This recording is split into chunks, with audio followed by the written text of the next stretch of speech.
Enconingrança, meu povo, rapaz.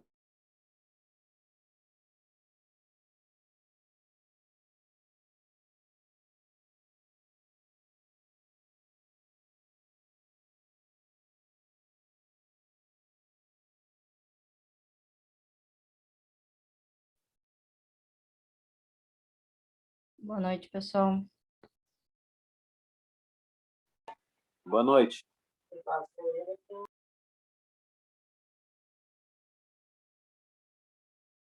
Eu vou dando início a mais uma aula, então, tá? No final da aula eu vou dar o aviso, eu já conversei com o Rafael, mas vou esperar mais um pouco. Deixo para dar o aviso no final da aula sobre a avaliação, porque a gente vai ter mais gente, certamente, o pessoal vai entrando ainda.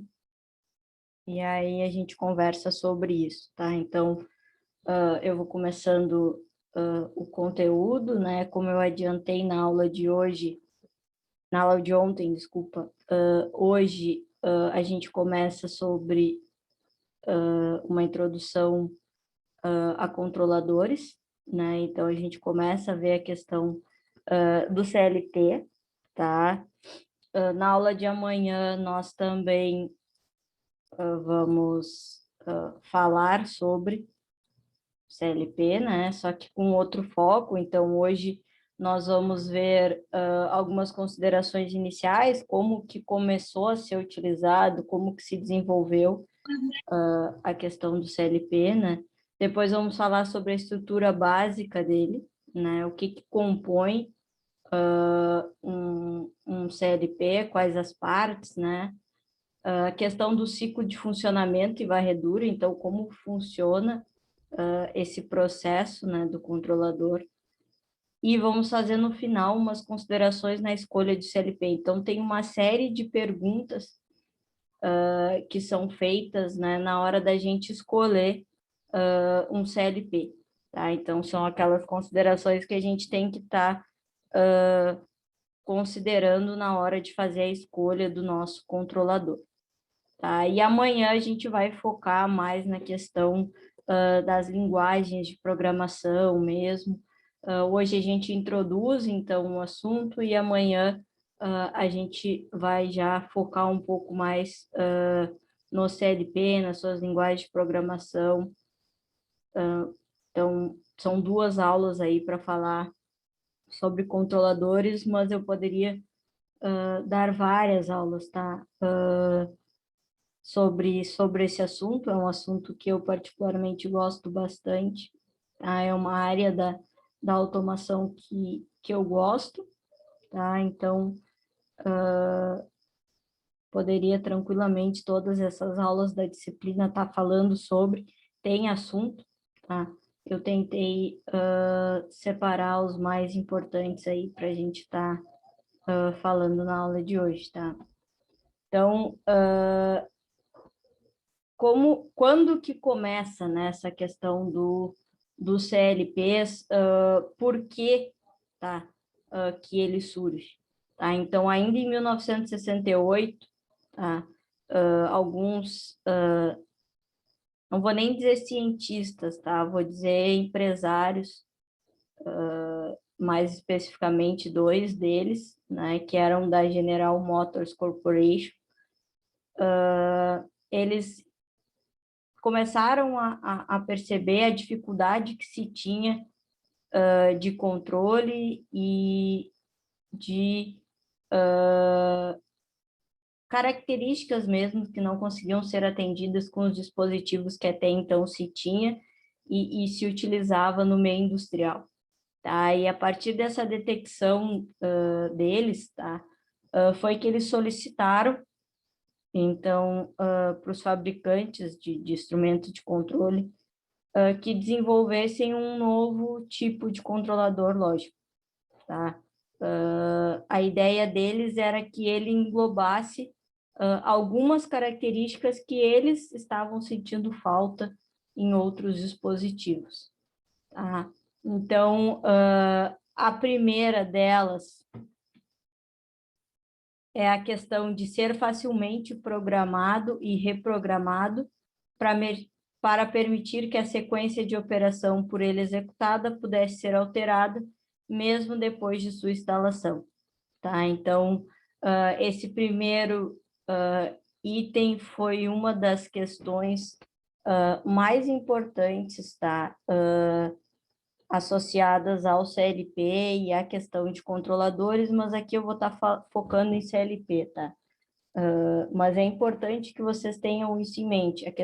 O CLP ele não é o único tipo de controlador, tá? A gente tem outros tipos de controladores, mas a gente foca no CLP por ele ser o utilizado no meio industrial, tá? Então, essa questão de ter um dispositivo em que a gente pudesse, numa maneira fácil, programar, reprogramar, alterar características, mesmo depois de que ele estivesse instalado no sistema, isso foi um ponto importante para que a gente pudesse avançar na questão da automatização e na questão de melhorias de processo, tá? Porque não adiantava nada eu ter um dispositivo que fosse programado, tá? Mas que depois que eu instalasse no sistema, eu não conseguisse alterar nada, né? Aí ele não ia ter a sua finalidade completa, ele não ia possuir características suficientes para se tornar o que o CLP é hoje, a importância que o CLP tem hoje. Tá? Então, esse principal ponto aí, e a principal sacada que os caras tiveram naquela época ainda, de que isso seria em algum momento necessário. E essa característica seria importante para o desenvolvimento de outros sistemas e a melhoria dos sistemas, tá? A questão de ser de fácil manutenção, preferencialmente constituído de módulos interconectáveis. O que é isso? O CLP, dependendo do CLP, ele tem um número X de entradas e saídas analógicas e digitais, tá? Não é um número muito grande. Então, essa questão de ter módulos que eu possa simplesmente pegar e conectar e sair funcionando também é uma questão importante. Então, eu não tenho mais entradas ou saídas disponíveis no meu CLP. Bom, eu tenho módulos só de entrada, módulos só de saída, módulos de entrada digital, módulos de entrada analógica, e eu só vou conectar, né, esse módulo ao CLP e ele já sai funcionando sem muitos problemas, sem exigir que eu faça muita coisa. Então, a gente tem esses módulos tanto para entrada e saída, como a gente tem módulos para transmissão à distância, a gente tem módulos Ethernet, uma série de módulos que eu posso estar acoplando para melhorar o funcionamento do meu dispositivo, dependendo da necessidade, dependendo do sistema, tá? Então, não é só uma caixinha fechada ali, que eu não posso alterar nada ou que eu não posso conectar nada, né? Eu tenho como aumentar a capacidade desse dispositivo através desses módulos. Ter condições de operar em ambientes industriais com maior confiabilidade que os painéis de relé. Então, eu já falei em outro momento, né, da disciplina que o CLP ele surge justamente com essa finalidade, substituição, tá, daqueles painéis de relé que a gente tinha. Tanto que, tá, a linguagem Ladder é a mais utilizada, tá, nesse meio, justamente porque essa linguagem é muito similar ao que a gente tinha na lógica de relé. Então, o entendimento é muito mais fácil para quem conhecia e trabalhava com aquela lógica antiga, tá? E passou a ter que interpretar e trabalhar com essa linguagem que a gente encontra no CLP, tá? Então, para não perder, né, essa identidade que se tinha, esse entendimento de profissionais que já atuavam e que tiveram que passar por esse processo, por essa mudança, se procurou desenvolver um sistema que se assemelhasse de algum modo ao que se tinha antes, tá? Mas que, ao mesmo tempo, não apresentasse tantos problemas, não tivesse tantos dispositivos, como tem uma lógica de relé, questão de manutenção mais fácil, não, problema de ligação, porque numa lógica de relé, de repente, algum cabinho não foi conectado direito, enfim.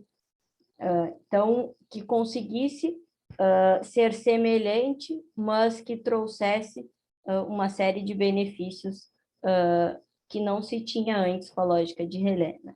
E uma outra questão é que eu tenho uma caixinha num CLP, né? Enquanto eu tinha painéis com a lógica de relé, né? Então, eu diminuí consideravelmente o tamanho, né? Eu tinha uma sala com esses painéis, agora eu tenho só uma caixinha ali, um CLP pequenininho, que substitui isso, né?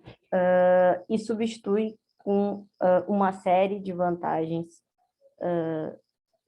que eu não tinha nessa lógica de relé, tá? Então, são questões que foram detectadas como problemáticas ainda naquela época, por isso, esses dois empresários aí pediram, né, que se tentasse desenvolver algo com essas características e que eles tinham a ideia que, a partir disso, nós teríamos uma melhora e um aprimoramento nesse tipo de sistema, tá? Outras questões que eles pediram não tão do ponto de vista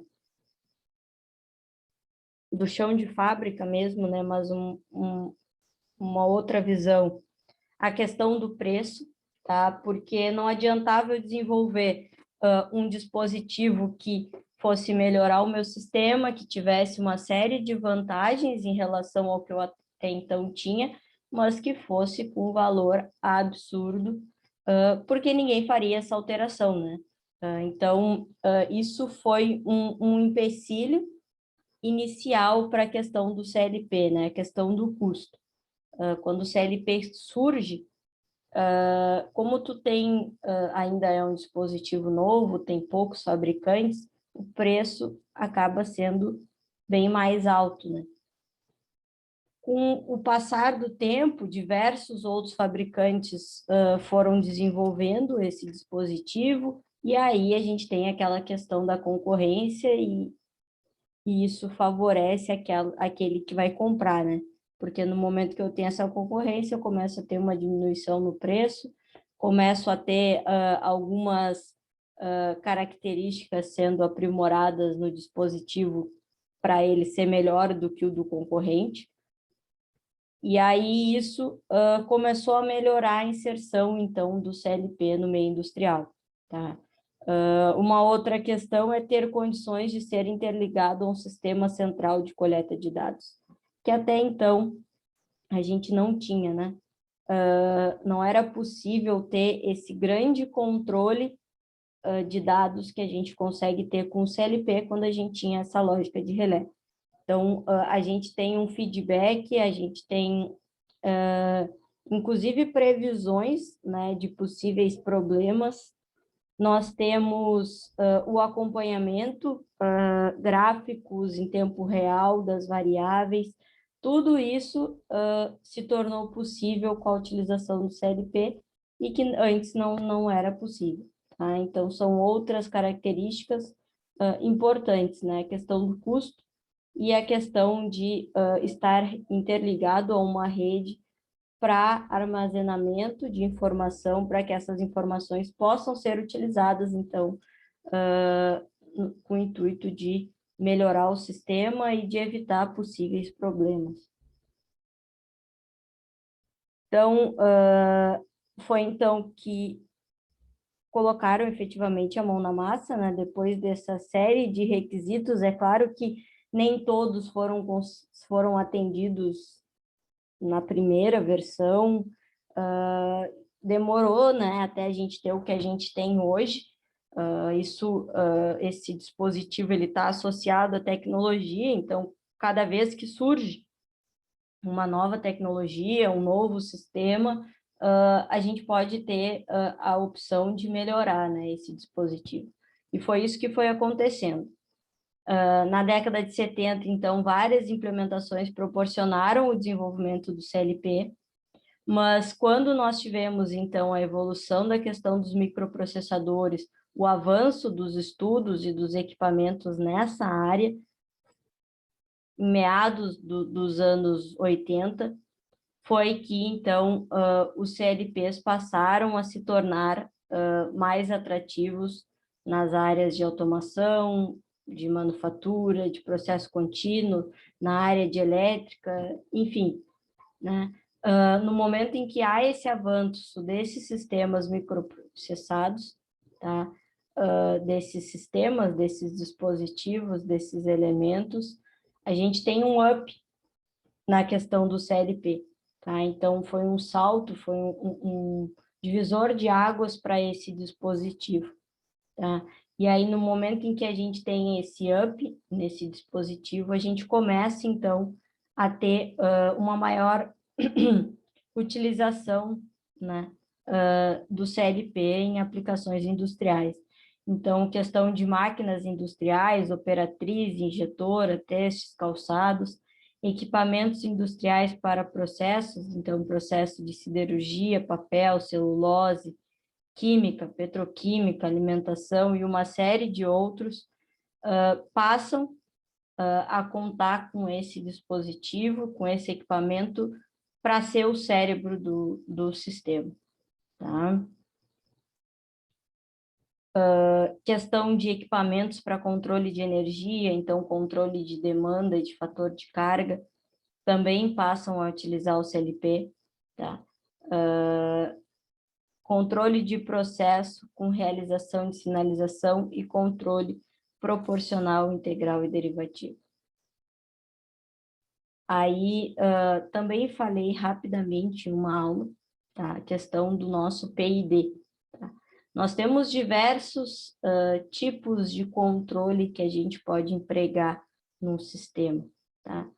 Inclusive, pode ser um controle que ele nem exista, a gente pode criar o nosso próprio controle, tá? Mas nós temos uma série de controles que já foram desenvolvidos e que já têm aí suas lógicas bem definidas, que a gente só precisa usar. Alguém já pensou e criou eles por nós, tá? E nós temos a questão do proporcional integral derivativo. Eu posso ter eles de forma individual, mas eu tenho o PI, né, que é o proporcional integral, ou o PID, proporcional integral e derivativo, como as duas melhores opções para controlar e resolver meus problemas aí no meu sistema. Quando usar cada uma das duas, bom, aí depende da aplicação, tá? Questão da aquisição de dados de supervisão, então, o CLP, ele ajuda nesse sentido, a gente falou um pouco sobre a questão dos sistemas supervisórios, né? E esses sistemas supervisórios, eles podem não só controlar o sistema de uma sala, né? Então, fazer possíveis alterações, intervenções, né, no nosso sistema, como pode servir como um banco de dados, tá? Onde eu vou armazenando todas as informações e ali eu posso ter uma inteligência atuando que seja capaz de me retornar com possíveis falhas que vão vir a acontecer, por possíveis danos, né, para que eu possa prestar uma manutenção e evitar que essas falhas e esses problemas aconteçam, né? Então, ele consegue, dependendo do nível do que está implementado, ter essa capacidade e essa inteligência de evitar problemas, evitar danos, através de um controle aí preditivo, né, e que a gente consiga analisar determinadas variáveis para prever possíveis falhas, né? Questão de bancadas de teste automático de componentes industriais também é uma das aplicações, tá? E aí, como eu disse, né, conforme a gente foi reduzindo esse custo de fabricação, porque ele surge como uma novidade, como um dispositivo que vai modificar, né, não vou usar revolucionar, mas vai modificar o meio industrial e os sistemas industriais de uma forma muito positiva para o resultado final, efetivamente, né? Então, no momento em que ele surge, ele tem um custo muito alto, tá? Ele tem um custo elevado e que ele só vai ser reduzido no momento em que mais fornecedores entram na jogada e aí começa a ter a concorrência. Os dispositivos por ele utilizados também ganham concorrência, começam a se desenvolver e aí começam a diminuir o seu preço, tá?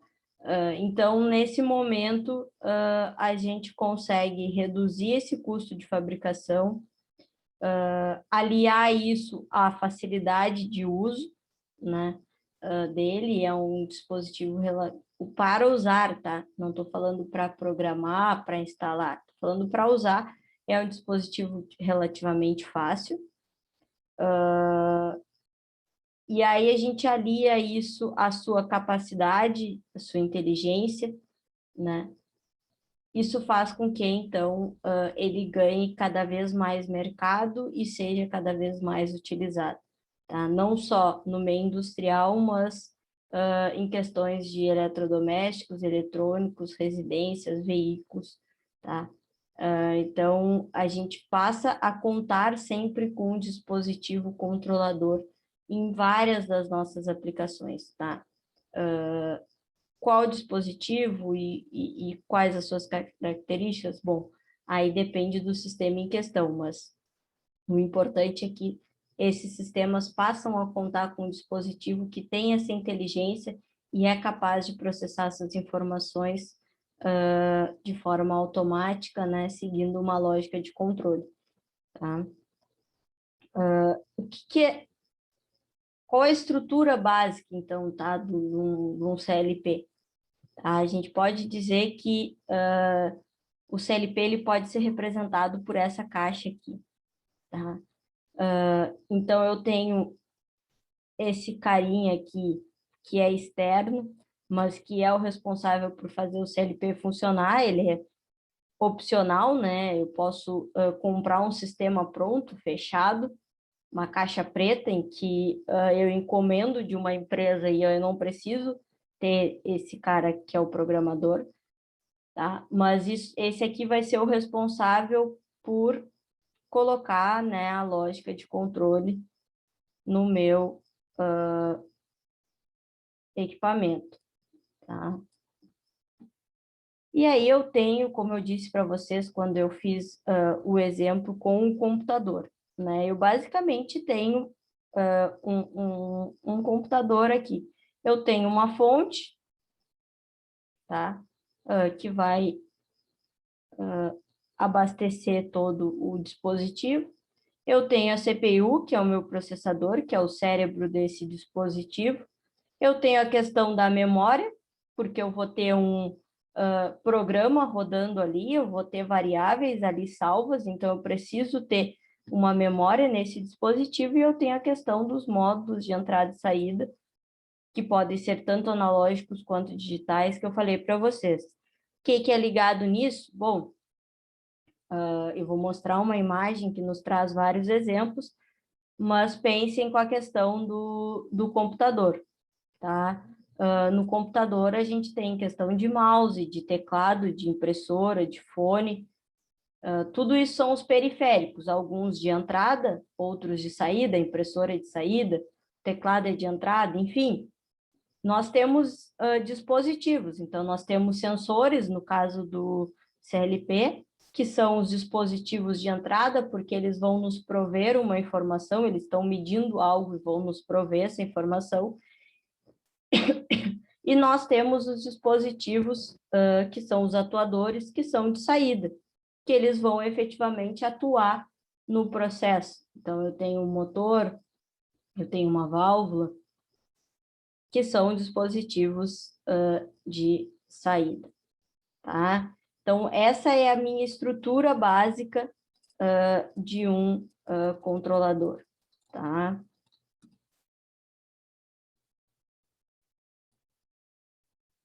Então, o dispositivo programador, como eu disse, ele é opcional, tá? Eu posso ter uma caixa preta, onde eu não vou ter acesso às informações, eu só vou utilizar, né? Ou ainda, eu posso ter essa pessoa, né? Esse dispositivo programador aí, sendo substituído por um conjunto ou ainda ser integrado ao que a gente fala que é uma IHM, né? Que é a interface homem-máquina, que a gente estava falando numa outra aula, tá?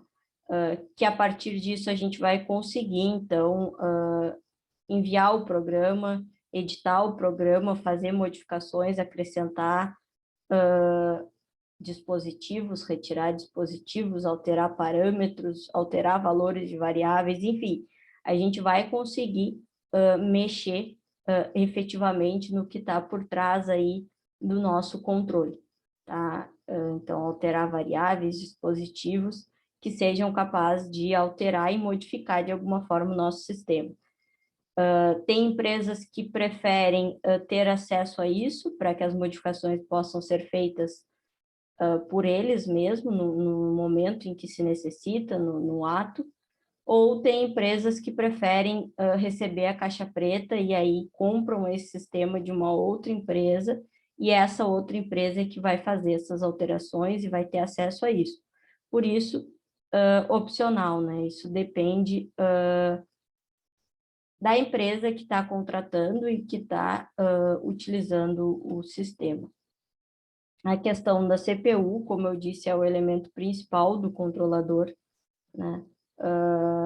É o responsável tanto pela execução dos programas do usuário, quanto pelas funções associadas ao endereçamento de memória, operação aritmética, loja, relógio, enfim, o que faz um processador num computador, tá? Porque eu tenho operações aritméticas ali, eu tenho que somar, subtrair, dividir informações, variáveis, valores.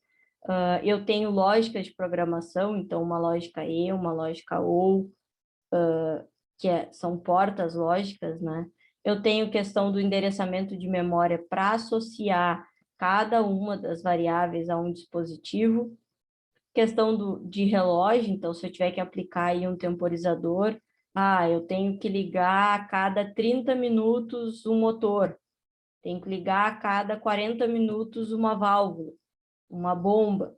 Então, eu tenho que ter essa capacidade, né? E quem faz tudo isso é a CPU, é o processador, é ele que é, como eu digo, o cérebro do controlador e, consequentemente, do sistema como um todo, tá?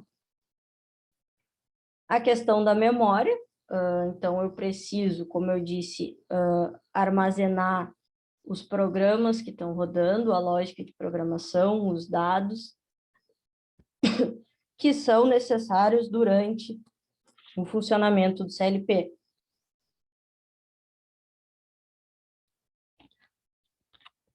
Tá? Então, eu tenho que ter uma memória suficiente para fazer,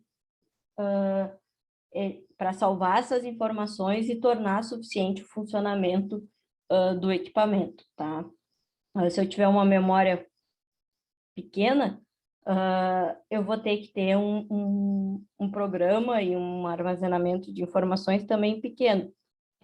E se eu estiver trabalhando no limite da memória, bom, aí eu vou tornar o processo mais lento. É que nem um celular. Eu tenho 64 GB no celular. Se eu estiver utilizando 30 GB do meu telefone, ele vai ter uma resposta muito mais rápida do que se eu tiver com ele lotado utilizando aí 62 GB, tá? Porque por uma questão de funcionamento desses dispositivos, dele não ter tanto que processar tanta coisa no momento em que é requisitado, tá? Todo mundo que usa aí um computador já deve ter percebido, com o passar do tempo, cada vez que tu liga o computador, ele demora um pouco mais para responder. Isso é por questão de coisas que estão sendo armazenadas, até às vezes cache e arquivos desnecessários e que vão tornando aquele dispositivo mais lento. É isso que acontece com o CLP. Então, eu não posso, por mais que eu tenha tanto de memória, trabalhar no extremo, porque eu deixo o meu dispositivo mais lento, eu deixo o tempo de resposta mais lento, a tomada de decisão, porque ele, querendo ou não, tem que tomar uma decisão, porque ali está rodando um programa e ele precisa agir, dependendo da variável que ele recebe, ele precisa atuar de alguma forma no sistema, e eu preciso que essa atuação ela aconteça o mais rápido possível. Tá? Então, essa questão da memória é importante nesse sentido. Inclusive, existem módulos de memória adicional para a gente estar colocando aí, acoplando no nosso CLP para estar melhorando essas questões, tá? A questão do módulo de entrada e saída, então, é o que conecta o controlador aos demais dispositivos, sensores e atuadores que estão no processo, que estão ligados ao sistema. Então, esses módulos que fazem esse papel, tá? Eu posso ter entradas digitais e analógicas, né? A questão das entradas digitais, eu não sei se vocês chegaram a ver isso, né? Mas devem saber isso do dia a dia. A questão do digital é que eu só posso assumir 2 estados, né? Então, eu só posso ter o ligado, desligado, eu só posso ter o on-off, eu não tenho um meio termo, tá? Eu estou com o motor ligado ou com o motor desligado, eu estou com a luz acesa ou com a luz apagada, eu só tenho 2 opções, tá? Então, eu só tenho essas 2 variáveis, que no caso de relé, de botão e de outras que a gente vai ver numa outra imagem. A questão das entradas analógicas, aí eu já tenho um valor que varia dentro de uma faixa, tá? Que a gente fala que é o range. Tá? A gente na automação chama de range, que é o valor mínimo e o máximo aí, essa faixa de valor que um dispositivo ele pode assumir. Vamos supor que eu tenha um termômetro que ele mede de 0 a 100 graus. Então, o range do meu termômetro é de 0 a 100. Ele pode assumir qualquer valor dentro dessa faixa, tá?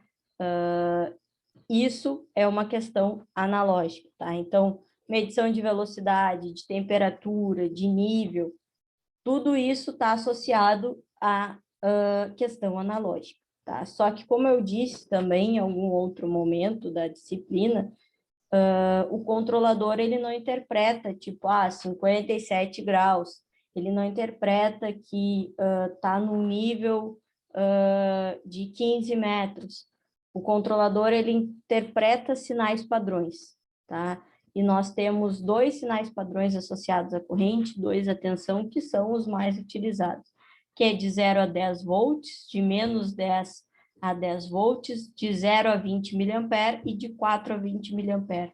Então, essas variáveis, elas são associadas a esses sinais padrões, e esses sinais padrões, então, que são interpretados pelo controlador, tá? Como é que funciona isso? Tentando explicar de uma maneira rápida para você, seguindo o exemplo que eu falei, que eu tinha do meu da minha temperatura de 0 a 100 graus, e eu estou usando, vamos supor, o sinal de 4 a 20 miliampere. Então, o 0 está associado a 4 miliampere e o 100 está associado a 20 miliampere. Então, se eu pegar aqui, eu tenho uma diferença aqui de 100, e aqui eu tenho uma diferença de 16 miliamperes. Então, eu tenho que ir associando essa informação. 5 graus, bom, eu vou fazer uma regra de 3 aí. Se 0 está para 4, 5 está para quanto? E aí eu vou achar quanto que equivale nesse sinal padrão para qualquer uma dessas informações que eu precisar, tá? Então, assim que a gente associa a variável com o sinal padrão, que é o que o CLP ele vai interpretar.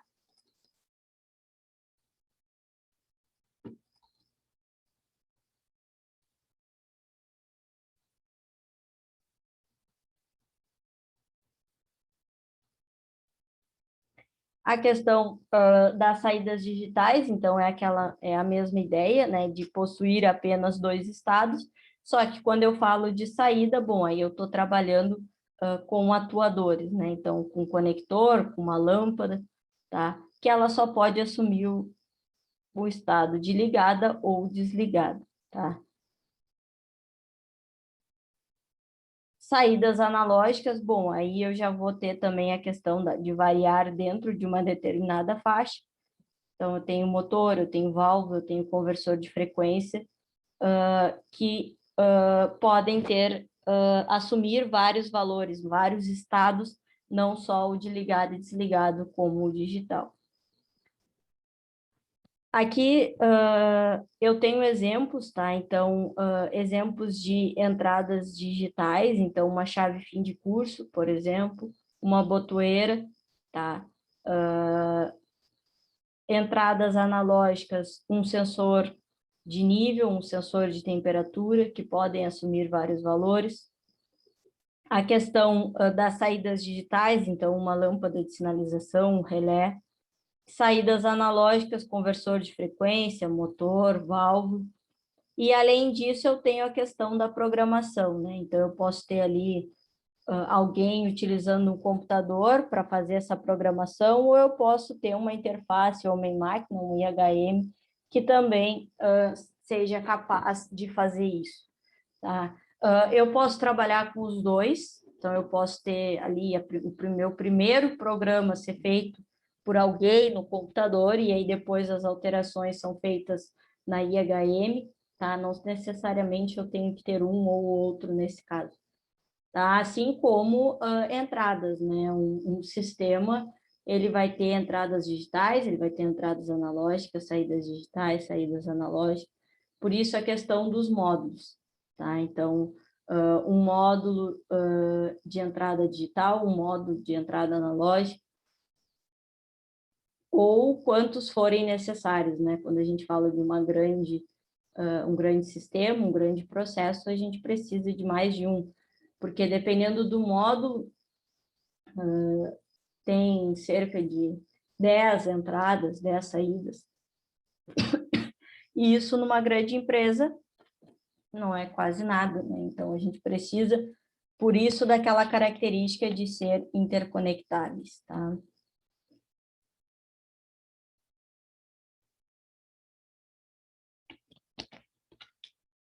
A gente tem também Uma pergunta. Pode ir? Ah, essas VHM, tu precisa necessariamente dividir elas por partes ou é uma opção, se for um grande sistema? Desculpa, não entendi. A IHM, tu disse? Isso. Como Pode assim, dividir dividir elas por em partes? num grande sistema, tu consegue dividir elas em grandes partes, em partes, né? No caso, cada uma cuidando de uma parte de um processo, por exemplo. Sim, ligar ela a uma parte do sistema, sim. E tu pode ter uma central e várias secundárias ligadas a essa principal também. Tipo, se tu precisar Ah, de uma que enxergue o todo e outras que enxerguem partes, por exemplo. ok. Geralmente, tá? os novos CLPs, eles já vêm com uma interface, com uma telinha associada ali, que tu consegue no próprio CLP já fazer alguma coisa, tá? Então, dependendo do CLP, a gente já consegue ter uma autonomia ali mesmo de atuar de alguma maneira no sistema, tá? A gente tem também a questão do supervisório, que pode estar associado ao todo, pode estar associado a partes do sistema, tá? Então, isso depende do tamanho do sistema, depende do grau de controle que tu vai querer ter, né?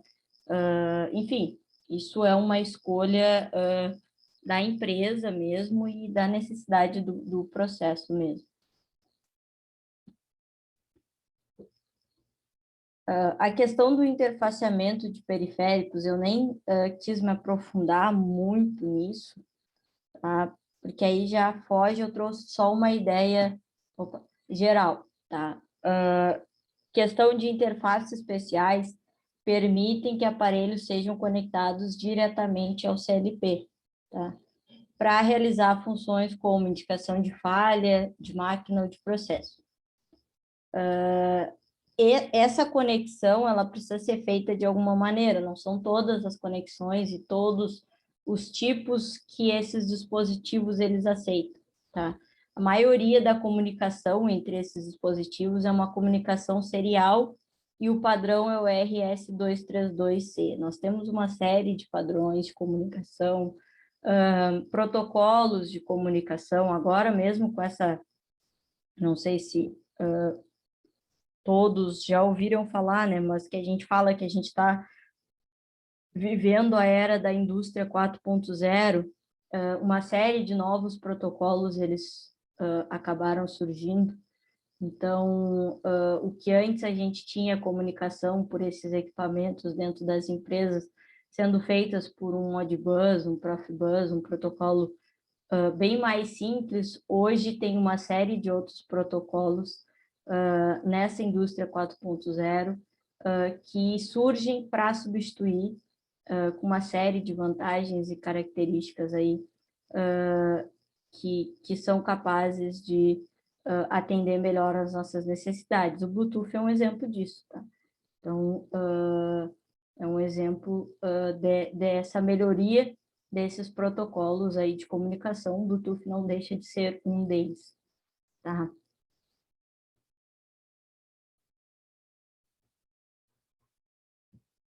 A questão dos aspectos de software, tá? A gente vai falar um pouco de linguagem de programação amanhã, mas nós temos outras questões.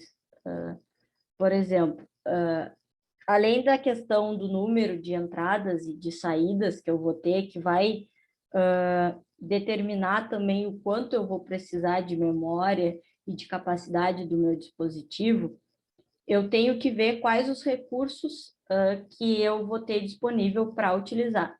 Tá? Então, é básico, tá? Um CLP ele tem uma série de funções básicas que podem ser utilizadas no seu código, no seu software, tá? Alguns têm algumas outras funções a mais, tá? Mas todos eles apresentam, então, a questão das lógicas que eu falei, do e, do ou, tá? Questão de set e reset, temporização, contagem, cálculos de aritmética básica, que a gente precisa, às vezes, para determinada aplicação, questão dos parentes para justamente associar o que deve ser feito primeiro do que o outro, né? A questão bem da utilização dos parentes na matemática mesmo, né? Primeiro resolve o que está dentro do parênteses, depois resolve o que está fora.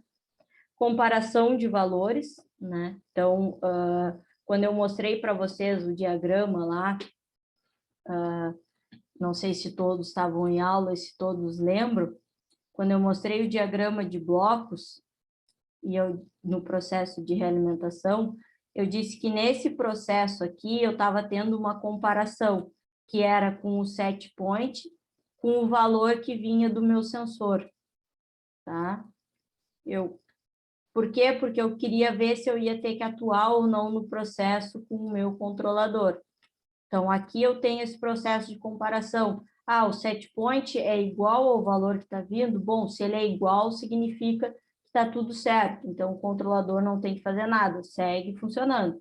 Ah, o set point é maior, é menor? Então, eu tenho esse processo aqui de comparação para enviar essa informação para eu atuar no meu processo, dependendo de que comparação que foi feita, tá? Registrador de deslocamento, tá? Então, controle de variável, enfim. Todas essas são funções básicas de um CLP. Todos eles têm que ter e são utilizados para desenvolver a lógica de programação, tá? Então, independente da linguagem de programação que eu vou utilizar, eu vou ter essas funções básicas, tá? Numa ladder, bom, eu vou ter uns blocos prontos. Se eu for utilizar uma linguagem mais alto nível, que a gente fala, né? Uma lista de instruções, onde eu tenho que digitar os códigos, bom, aí eu tenho códigos já atribuídos a cada uma dessas funções básicas, tá?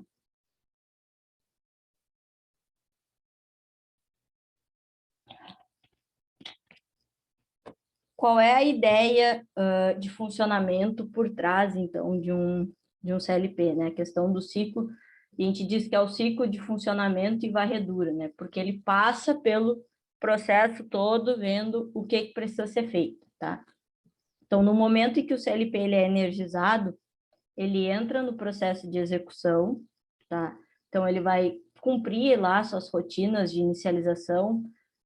Mesma coisa com o computador, quando a gente liga o computador, a gente liga o celular, fica aparecendo ali, sei lá, o meu é Samsung, fica aparecendo o Samsung ali ele está fazendo o processo de inicialização, as suas rotinas de inicialização naquele loop, até que ele pode funcionar, tá? Então, esse mesmo processo aí, geralmente é o logo que está associado à marca que fica aparecendo para a gente. Então, esse tempo gasto para a execução desse ciclo completo, a gente chama de tempo de varredura, que é rápido, na ordem de milissegundos, demora um pouco mais se eu tiver com o armazenamento cheio, tá? Então, ele depende do tamanho do programa, da quantidade de pontos de entrada, de saída, da memória que ele está ocupando, de modo geral. Tá? Então, a gente tem esse tempo de varredura, que é o que que ele vai fazer? Ele vai efetivamente varrer todo o sistema para detectar se não tem nenhum problema. Se não tem nenhum problema, ele vai e inicializa. Tá? Então, o que eu tenho, basicamente, é esse fluxograma aqui. Na automação, a gente trabalha muito com fluxograma. Tá? Então, a gente tem o start da partida, o momento em que eu liguei o CLP, que eu liguei o celular, o computador. E aí ele entra nesse loop, onde ele vai fazer a limpeza da memória que é desnecessária, ele vai fazer o teste da memória RAM, ele vai fazer um teste de execução, tá? Depois que ele fizer isso, bom, aí ele vai ver, tem algum problema? Se tem, no caso, vou falar na linguagem de fluxograma para vocês não se confundirem. Ok, diz aqui. Tá ok o sistema? Se não tiver ok o sistema, ele não liga, ele pare e emite uma mensagem, ó, tem algum problema. O computador é uma tela azul, enfim.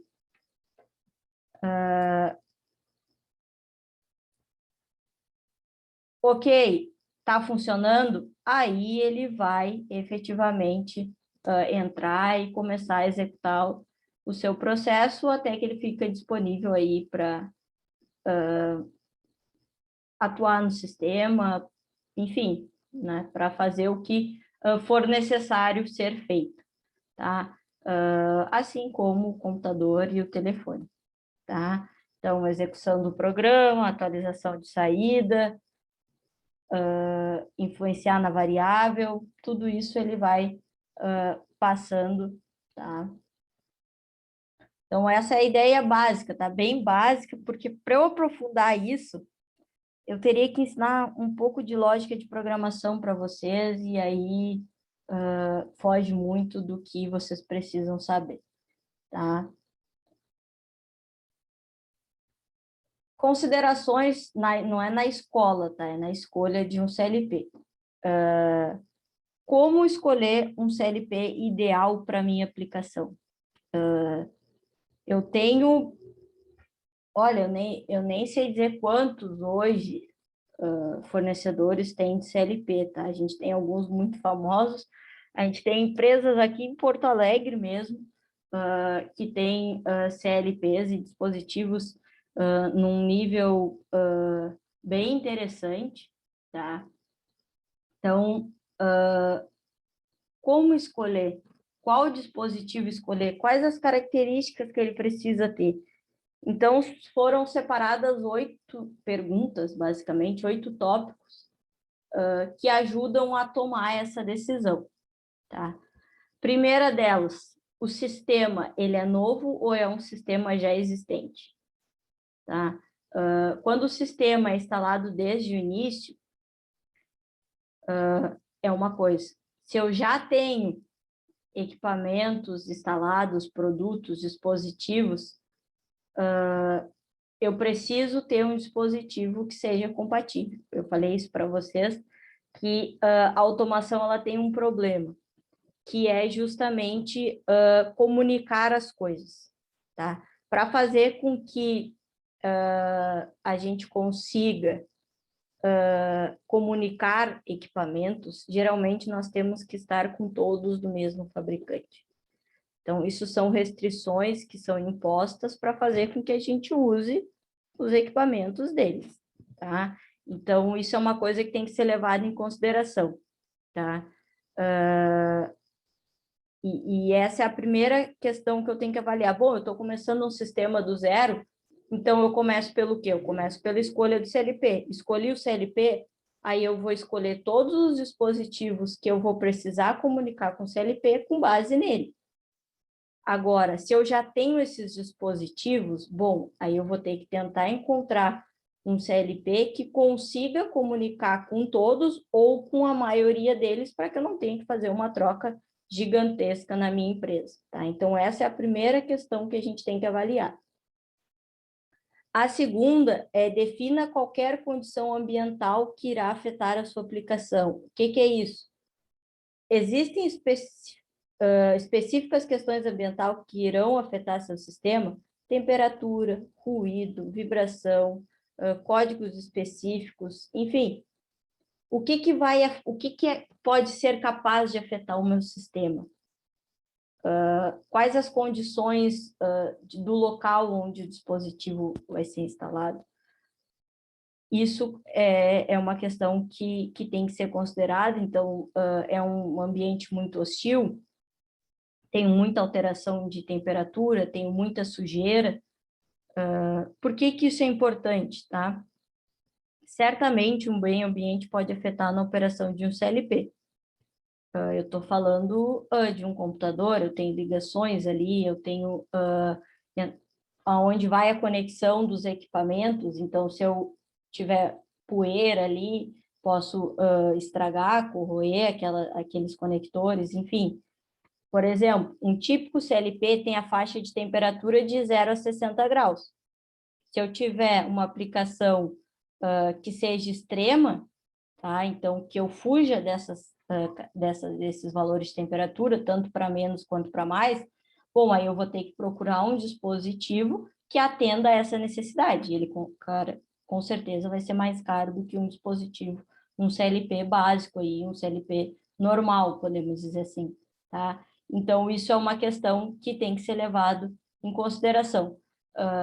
Geralmente, se opta por colocar o CLP dentro de uma caixa, de uma peça, painéis de comando mesmo, né? A gente acaba colocando dentro dos painéis de comando ali, para proteger o dispositivo, né? Até evitar essas interferências aí. Determine quantos dispositivos analógicos e discretos sua aplicação terá. Bom, se eu tenho uma aplicação já implementada, né? Eu só vou fazer a alteração para a utilização do CLP, é um pouco mais fácil, né? Porque aí eu já tenho ali aqueles dispositivos. Se eu vou começar do zero, bom, então eu tenho que considerar essas variáveis, né? É óbvio, tá? Eu não vou ter um acerto aí de 100%, até porque novos dispositivos podem ser conectados, dispositivos podem ser inutilizados, mas eu preciso ter uma ideia, tá? Então, o número e o tipo de dispositivo que o seu sistema incluirá é diretamente relacionado ao número de entradas e saídas, tá? Input e output, que será necessário para o seu sistema. Então, a gente precisa escolher um CLP que suporte a quantidade de entradas e saídas que serão utilizadas e tenham módulos que suportem os tipos de sinal utilizado. Então, de nada adianta eu ter um CLP que tem uma memória X e eu ter inúmeros dispositivos conectados e eu precisaria ter uma memória Y, tá? Uma memória superior para comportar tudo isso.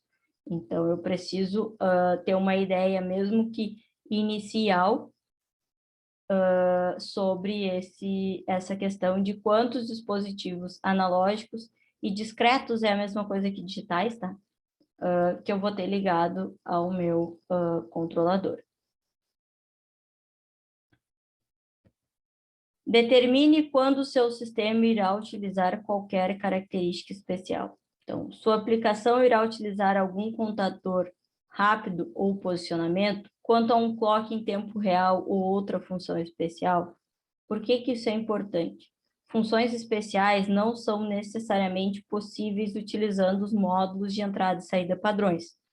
Planejando primeiramente quando ou não sua aplicação irá requerer tais características, irá ajudar a determinar se você precisará adquirir os módulos especiais para o seu sistema. A questão do clock é o tempo de resposta, tá? De uma maneira resumida. Então, que tempo de resposta que eu vou precisar? Eu vou conseguir fazer com que mais de um equipamento esteja no mesmo clock, hajam em sincronia. Eu vou precisar ter algum tipo de contador especial para agir em alguma eventualidade. Eu tenho aquelas funções básicas que eu falei para vocês, eu tenho um contador básico, por exemplo, eu tenho uma peça que vai passando por uma esteira e eu tenho que saber quantas peças passaram. Bom, ali eu tenho um contador básico, uma, duas, tantas passarem pela frente de um sensor, ele vai enviar a informação e o contador vai acumulando essa variável. Mas eu tenho algumas outras questões especiais que exigem um tempo de resposta mais rápido, porque eu tenho que agir num tempo de emergência, por exemplo. Então, isso eu preciso, às vezes, de alguns módulos especiais aí para atuar no meu sistema, então eu tenho que ter a disponibilidade desses módulos no tipo de CLP que eu escolher, né? Determine o tipo da CPU que irá utilizar.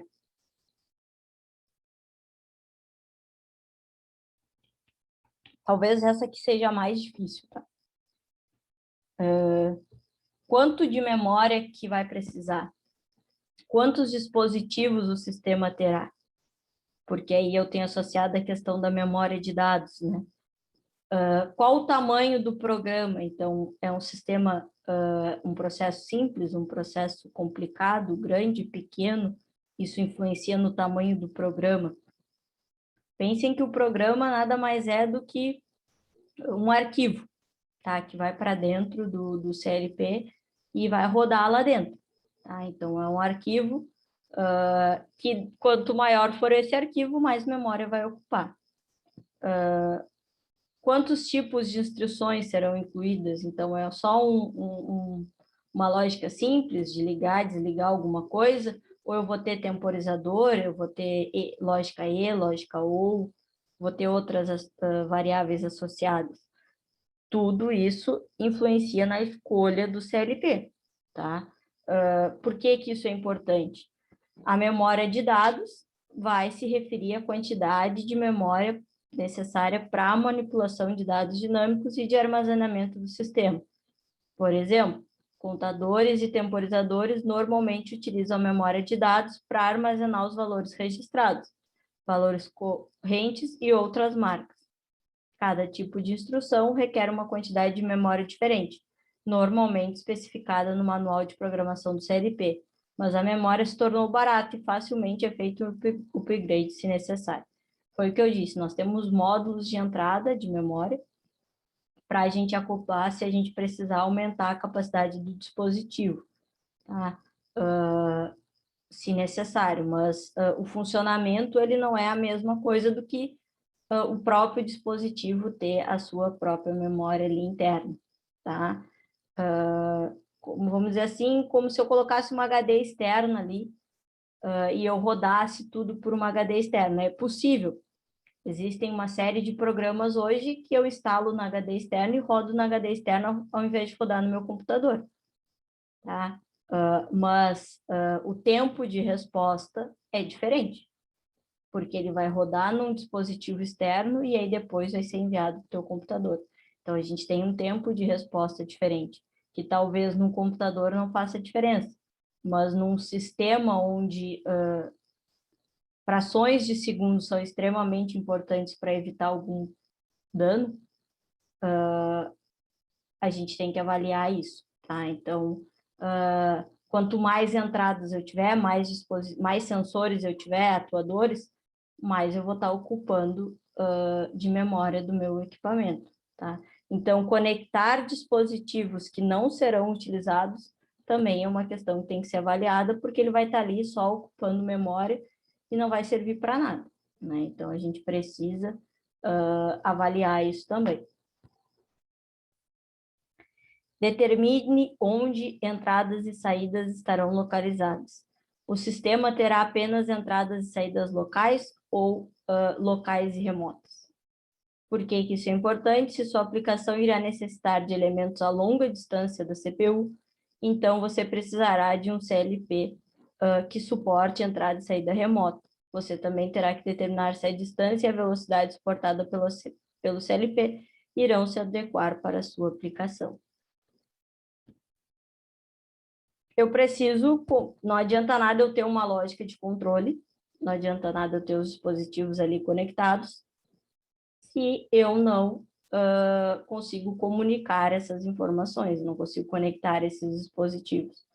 Então, no meio industrial, é lógico que eu não vou ter entradas e saídas locais, né? Pelo contrário, basicamente tudo é remoto, o CLP fica dentro de uma sala e os dispositivos estão espalhados aí pelo chão de fábrica. Então, eu preciso ter dispositivos que consigam transmitir a informação a longa distância e eu preciso ter um CLP que consiga captar de forma remota essas informações. Por isso, eu falei da questão dos transmissores, inclusive, quando a gente mostrou o diagrama de blocos, tá? Justamente para conseguir comunicar essas informações, tá? A longas distâncias. Os requisitos de comunicação. O sistema terá que se comunicar com outra rede ou outro sistema. Por exemplo, eu tenho uma indústria muito grande onde eu tenho mais de um CLP. Cada CLP é responsável por controlar uma parte do sistema. Tá? Bom, como que é feito isso? Como que eles vão se comunicar? Né? Por que que é importante saber isso? As portas de comunicação não são necessariamente incluídas no CLP.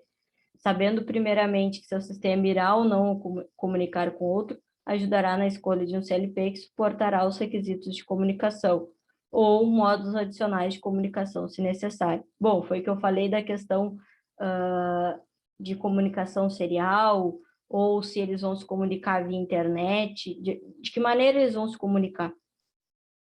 A maioria dos CLPs, ele não tem esse tipo de função associada a ele, então eu preciso colocar um módulo que seja capaz de prover isso para o CLP.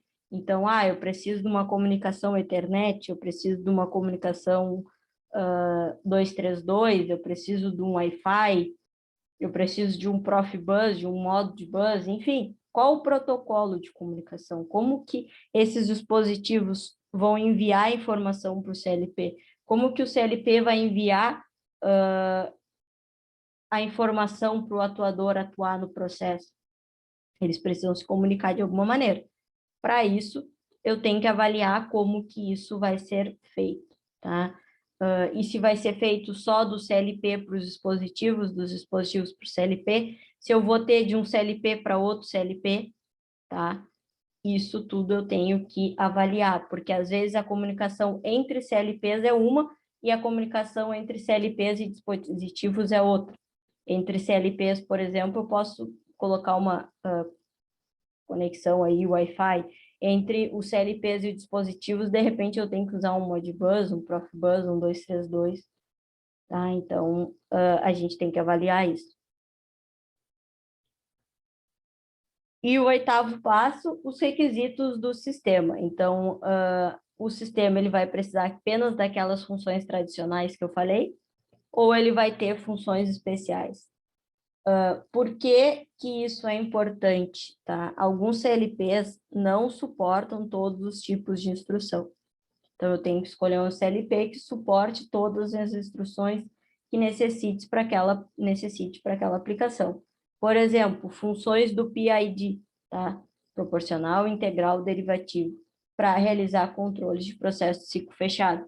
Tem CLPs que eles não permitem que essas funções sejam utilizadas. CLPs mais básicos, que são utilizados para um controle mais simples, um controle on-off, por exemplo, não tem associados a eles as variáveis necessárias para implementar um controle PID, tá?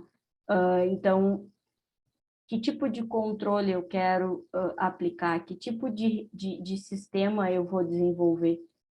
Tá? Isso tudo são perguntas que precisam ser feitas na escolha desse dispositivo, tá? Porque senão, de repente, eu vou escolher aí um dispositivo que não vai atender a todas as necessidades, e aí eu vou ter que trocar ele. Se eu trocar o meu CLP, talvez eu tenha que trocar os equipamentos, porque eu comprei os equipamentos associados ao CLP, pela questão de fabricantes que eu falei, enfim. Eu não posso começar com uma escolha errada. Se eu começar com uma escolha errada de um CLP, aí eu vou ter gastos desnecessários, né? Porque eu vou ter que refazer todo o processo, tá? Então, são considerações que têm que ser feitas, às vezes não todas, tá? Algumas delas, isso depende da característica do processo, tá? Então, por exemplo, se eu já sei que o meu sistema ele é um sistema simples, uma série dessas características eu não vou ter que levar em consideração. Por quê? Porque eu já sei que eu não vou necessitar de determinados recursos, tá? Mas se eu estiver trabalhando com uma aplicação mais, vamos dizer assim, mais complexa, mais que necessite de uma maior atenção, tá? Aí eu vou ter que avaliar esses pontos aí. Claro, isso é uma coisa que vai ser feita por alguém que tenha o entendimento do processo como um todo, que tenha o conhecimento suficiente das opções disponíveis no mercado, tá? O que acontece, geralmente, tem a questão de, quais as opções que eu tenho? Os orçamentos. E aí, com base no orçamento, tu começa a avaliar. Tu não vê o que tu precisa e escolhe o produto. Tu pega o produto e vê se ele atende às tuas necessidades. Isso é o que geralmente acontece. Não deveria, mas é o que acontece porque a questão financeira acaba falando mais alto, tá?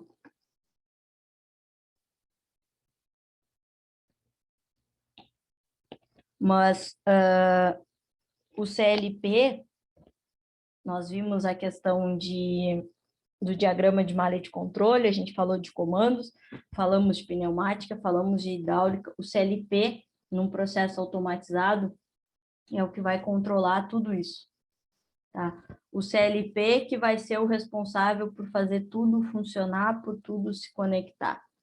Tá? Se vocês lembrarem lá daquele diagrama de blocos que eu falei para vocês, o CLP mandava sinal para o atuador e ele recebia sinal do sensor. Tá? Então, ele recebia a informação de como o sistema estava, ele computava essa informação, ele analisava ela e mandava o sinal para o atuador atuar de alguma forma e modificar determinada variável. Tá? Então, ele é o que centraliza tudo. Tudo passa por ele. O funcionamento de tudo, o correto funcionamento do processo como um todo. Então, se as variáveis estão no set point correto, se o sensor está funcionando certo, se o atuador está funcionando certo, ele tem esse controle todo, tá?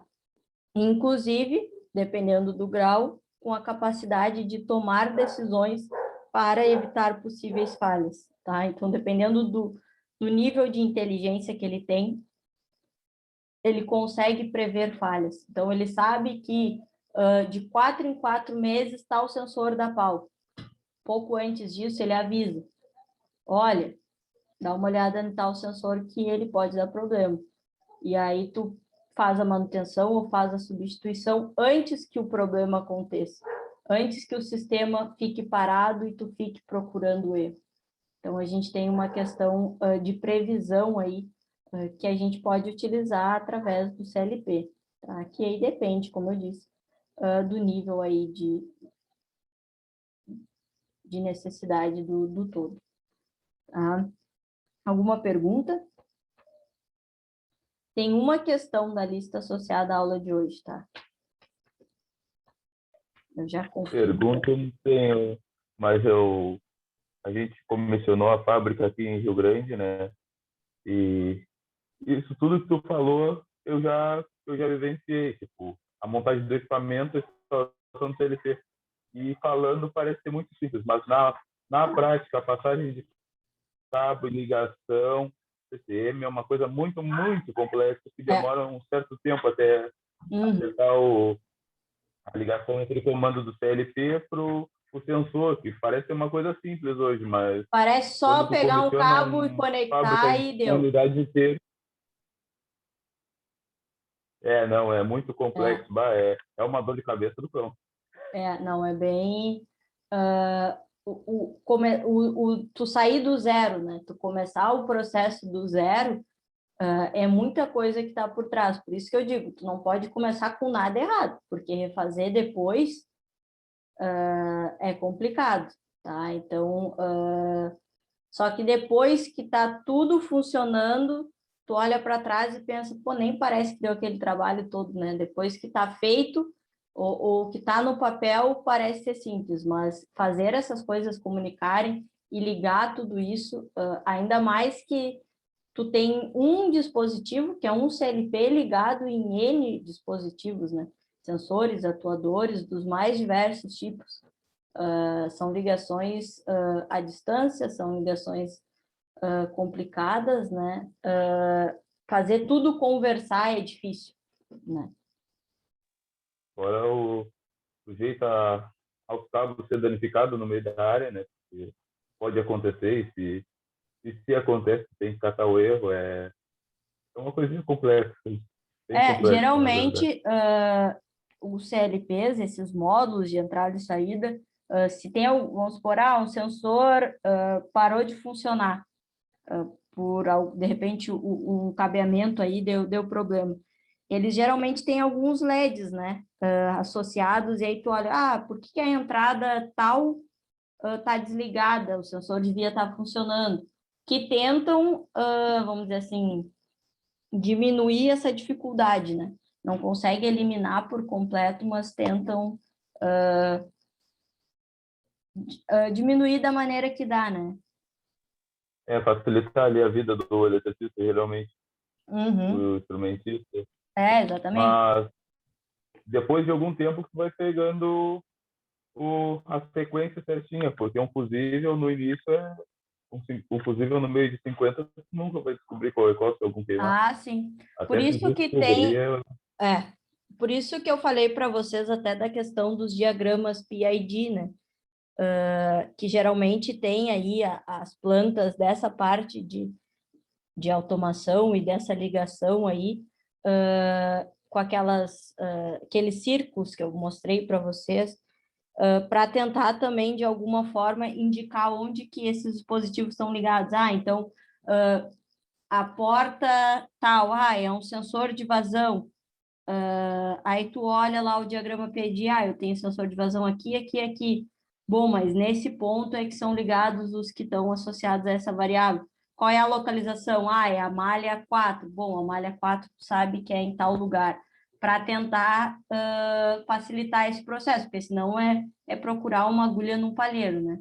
Só tem, um sensor está com problema. Se eu não souber qual é, eu tenho N sensores no processo e aí fica difícil, né? Então, são algumas maneiras que foram tentando procurar aí para facilitar, né, esse processo, mas ainda é bem complicado e ainda tem algumas coisas a serem melhoradas, né?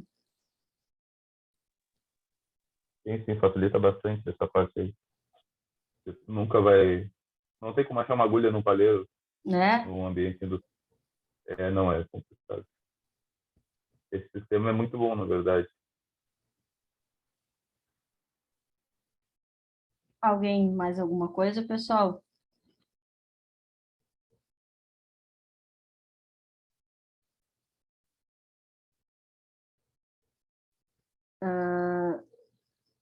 Pessoal, como eu falei no início da aula, para quem não estava ainda, eu conversei com o Rafael, tá? O que a gente vai fazer? Eu vou fazer o que a maioria preferiu ontem, quando eu falei com vocês. Na sexta-feira, nós vamos ter a aula de exercício, tá? E mais para o final da aula, eu vou abrir a avaliação, eu vou explicar a avaliação, tá? As questões. E aí eu vou enviar a avaliação para vocês na sexta-feira, tá? Então, 8h, 8h30, mas depende da demanda aí que a gente vai ter na aula, tá? Mas no final da aula eu vou abrir, vou explicar, vou mandar para vocês, tá?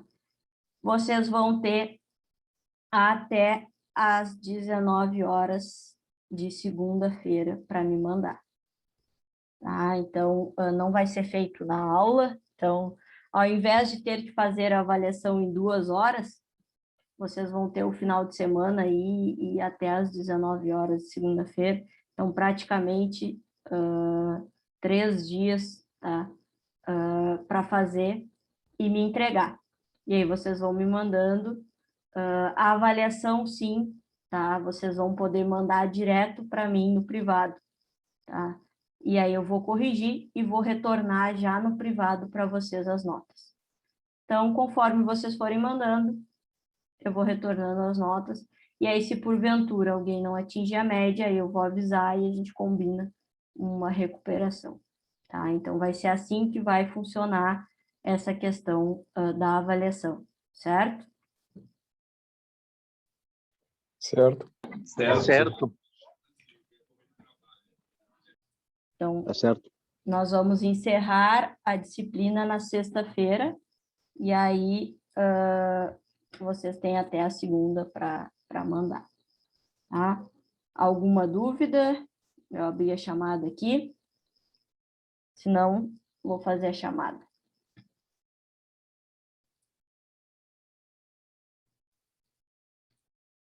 Vamos lá, então. Alexandre Carvalho.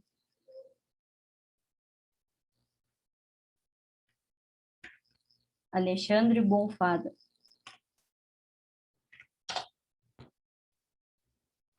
Presente. Andrew. Antônio.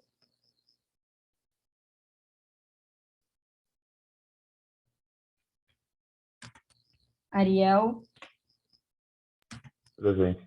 Bruno. Presente. Diego, Gabriel, Presente. Guilherme,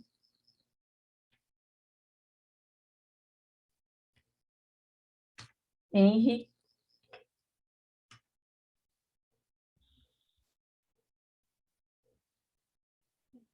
Ian, Presente. Isaac, Jerry, Aqui. João. Ô, professora, a senhora me chamou que eu não escutei, Henry. Chamei. Eu botei presença aqui. Obrigado. Lucas, Aqui. Luiz Fernando, Presente. Michael Guimarães, Aqui. Presente. Michael Moreira, Marcos,